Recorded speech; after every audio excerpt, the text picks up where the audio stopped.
Hi friends, welcome to railway Guru Telugu. ఈ వీడియోలో RRC eastern రైల్వేకి సంబంధించి 4th phase document verification medical details అయితే వెన్యూ డీటెయిల్స్ మనకైతే ఇచ్చారు. టోటల్ 487 మెంబర్స్కి అయితే మనకి ఈ లిస్ట్ అనేది ఉంది. మీరు అఫీషియల్ వెబ్సైట్లో ఇటు డీటెయిల్స్ అయితే మీరు చూసుకోవచ్చు.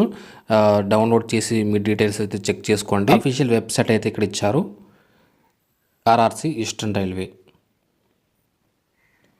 ఇక్కడైతే మనకు కొన్ని ఇన్స్ట్రక్షన్స్ అయితే కామన్ ఇన్స్ట్రక్షన్స్ అయితే మనకి ఇస్తున్నారు. మీరు ఇక్కడ చూస్తే ఇక్కడ చూడండి, డాక్యుమెంట్ వెరిఫికేషన్ అయితే జరుగుతుంది. డాక్యుమెంట్ వెరిఫికేషన్ డేటు అలాగే ఎక్కడ జరుగుతుందని డీటెయిల్స్ అయితే మనకి కింద ఇచ్చారు. తర్వాత మీకు డైరెక్ట్గా మెడికల్కి అయితే పంపిస్తామని చెప్తున్నారు. కాబట్టి 3 to 4 days మీరు ఎక్స్పెన్సెస్ అనేది మీరు ఏర్పాట్లు మీరు చేసుకోవాలి అని చెప్తున్నారు. అలాగే no request for change of venue of medical examination అని చెప్తున్నారు. ఇక్కడ మీరు మెడికల్ ఎగ్జామ్కి నేను మార్చుకోవాలి, తర్వాత నేను వస్తానని చెప్తే అంటే కుదరదు. ఇక్కడ జెన్యున్ రీజన్ ఏమైనా ఉంటే కనుక మేబీ యాక్సెప్ట్ చేయొచ్చు, మ్యాక్సిమం పాసిబుల్ కాదు అని చెప్తున్నారు. అలాగే మనకి ఇక్కడ అప్లికేషన్ ఫామ్ అయితే మనకి జిరాక్స్ తెచ్చుకోవాలని చెప్తున్నారు. తర్వాత 2 sets of photo copies of all documents duly self attested. 2 sets అయితే మీకు సెల్ఫ్ అటెస్టెడ్ సర్టిఫికేట్స్, అన్ని సర్టిఫికేట్లు కూడా 2 sets మీరు తీసుకుని వాటిపై మీరు సైన్ చేసి తీసుకుని రావాల్సి వస్తుంది. అలాగే మిగతా ఇంకా ఏమేమి సర్టిఫికేట్లు తీసుకెళ్ళే అనేది కూడా మనకి డీటెయిల్స్ మెన్షన్ చేశారు కింద. ఇక్కడ చూస్తే కనుక mark sheets and certificates of all educational qualification mentioned in the application form. మీరు అప్లికేషన్ ఫామ్లో ఎంతవరకు అయితే మీరు డీటెయిల్స్ ఇచ్చారో ఆ యొక్క సర్టిఫికేట్స్ అనేది మీరు ఖచ్చితంగా చూపించాల్సి వస్తుంది. అలాగే ఏదైనా మీకు నేమ్ చేంజ్ అయితే కనుక వాటి యొక్క నోటరీ అనేది చేయించుకుని మీరు వెళ్ళాల్సి వస్తుంది. ఇక్కడ చూడండి, గెజిటెడ్ నోటిఫికేషన్ అలాగే or any legal documents in case of formal change of name. ఇక్కడ చూసారు కదా, మీరు ఒకసారి అప్లికేషన్లు ఏ విధంగా ఇచ్చారు, మీ సర్టిఫికేట్లు ఏ విధంగా ఉంది అనేది ఒకసారి చూడండి. అలాగే ఆధార్ కార్డులో కూడా మీ డీటెయిల్స్ ఏ విధంగా సేమ్ ఉన్నాయో అన్నింటిలోనే సేమ్ ఉండేలాగా చూసుకోండి. లేకపోతే ఏదైనా ప్రాబ్లం ఉంటే కనుక మీరు నోటరీ అనేది చేయించుకొని తీసుకుని వెళ్ళాలి. అలాగే ప్రూఫ్, డేట్ ఆఫ్ బర్త్ ఏదైతే ఉంటుందో దానికి ఒక ప్రూఫ్ అయితే మనం తీసుకువెళ్ళాలని చెప్తున్నారు. Birth certificate will not be consider as valid documentary proof అంటున్నారు. కాబట్టి వ్యాలిడ్ సర్టిఫికేట్ ఏదైతే ఉంటుందో, డేట్ ఆఫ్ బర్త్ ఉన్న సర్టిఫికేట్స్ ఏదైతే ఉంటాయో వాటిని మీరు తీసుకుని వెళ్ళాలి. అలాగే మనం క్యాస్ట్ మెన్షన్ చేసాం, దానికి సంబంధించిన ఎనాక్షో అనేది కూడా మనకి కింద ఫార్మెట్ ఇచ్చారు. ఎస్సీ, ఎస్టీ, ఓబీసీ ఈ విధంగా ఏవైతే ఉంటాయో ఆ ఫార్మెట్స్ అన్నీ కూడా ఈ డాక్యుమెంట్లో మనకైతే ఉన్నాయి. వాటిని మీరు డౌన్లోడ్ చేసుకుని అదే ఫార్మెట్లో మీరు తీసుకుని వెళ్ళాలి. అలాగే income and asset certificate for economically weaker sections, ఇది కూడా ఎనెక్స్ అయితే ఉంది, ఎనెక్స్ 3లో ఉంది.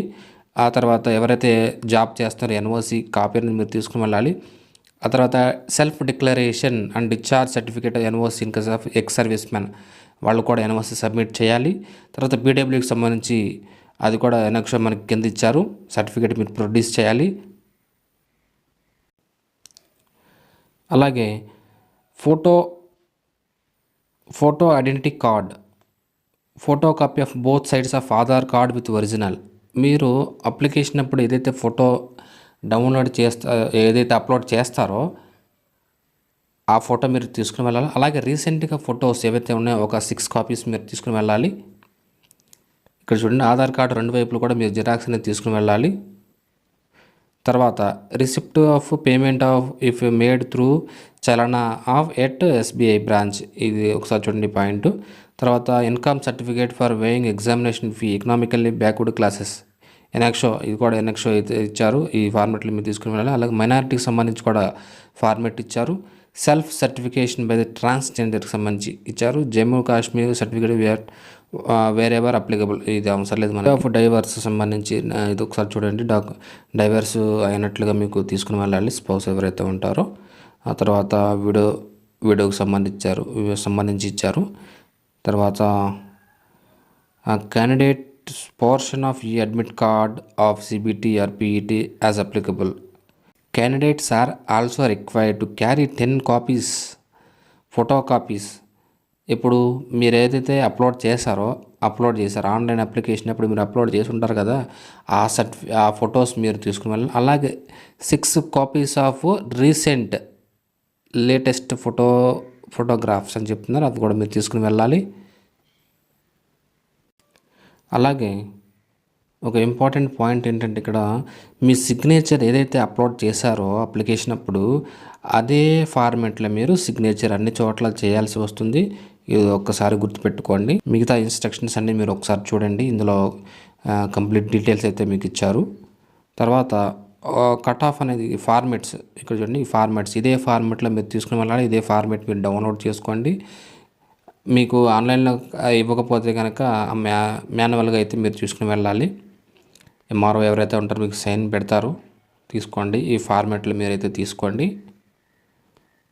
అలాగే మనకి కట్ ఆఫ్ ఏదైతే ఉందో అది ఒకసారి చూద్దాము. కట్ ఆఫ్ వచ్చేసి యూఆర్కి సంబంధించి 72 మార్క్స్, అలాగే ఎస్సీకి సంబంధించి 65 మార్క్స్, ఎస్టీకి సంబంధించి 55 marks, OBC 72, EWS 62.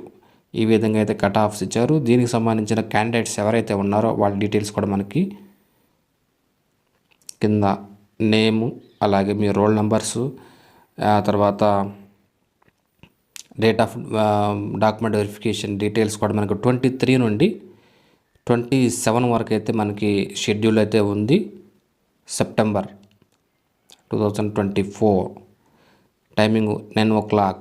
Venue details కూడా అన్ని ఇచ్చారు ఇక్కడ మనకి క్లియర్గా. మీరు ఒకసారి వెబ్సైట్లో చూడండి డీటెయిల్స్. టోటల్ మనకి 487 మెంబర్స్కి అయితే మనకి డీటెయిల్స్ ఇచ్చారు. మీరు ఒకసారి అప్లికేషన్ చూడండి, ఈ పీడిఎఫ్ మీరు చూడండి, అఫీషియల్ వెబ్సైట్ ఏదైతే ఉందో అందులో చూడండి. Thank you.